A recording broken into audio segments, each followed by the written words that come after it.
Азыр повторканы кантип жасаганыбызды көрсөтүп беребиз. Мынакей 3 точканы басабыз. Yes we can дегенди тандайбыз. Үчүнчүдө жашыл картинка менен галочка болуп турганды тандайбыз. Ушундан повторка урабыз. Мынакей баштайбыз. Мына бул жерди басып туруп өзүбүздүн өлкөбүздү тандайбыз. Кыргызстанды. Мынакей Кыргызстанды басабыз. Өзүбүздүн желек чыгат. Ушунун астында фиолетовый next'ти басабыз. Адамча чыгып калат. Мына ошол адамчаны басабыз. Андан кийин өзүбүздүн эмблемабызды басабыз. Анан фиолетовыйды басабыз. Кайра эле next. Мынакей азыр продукциялар чыгат. Мынакей чыкты. Кааласаңыз бир зумду паста уруп койсоңуз болот. Себеби Sunset же Sunrise урганга акчаңыз жок болсо бир зумду паста урсаңыз деле болот. 850 сом болот. Бир зумду паста. Азыркы учурда бизде кофе менен чайга акция болуп аткан үчүн ошолорго уруп атабыз. Мына 3 акция болгондо тандаганыңызда ушул акцияларды тандасаңыз болот. Биз азыр кызымдын кабинетине мен уруп атамын. Бир эле пачка чайды урамын. Мынакей 5 пиви берилет, $10 дейт.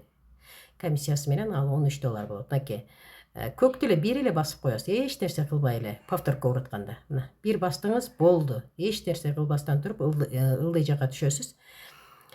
Ушул жерде next'ти кайра эле басасыз. Фиолетовыйды. Мынакей басканда чыгып калат.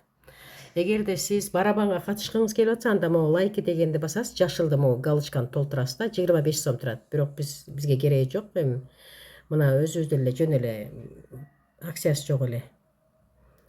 Анан бул жерге өзүңүздүн эмеңизди, паролуңузду тересиз. Биз өзүбүздүн паролду салдык. Мынакей. Мен кызымдын паролун салдым. Анан мына эми confirm дегенди басып коесуз. Ок.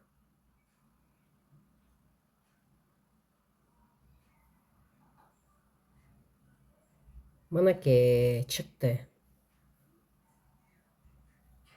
Мына ушинтип эле жасап коесуздар.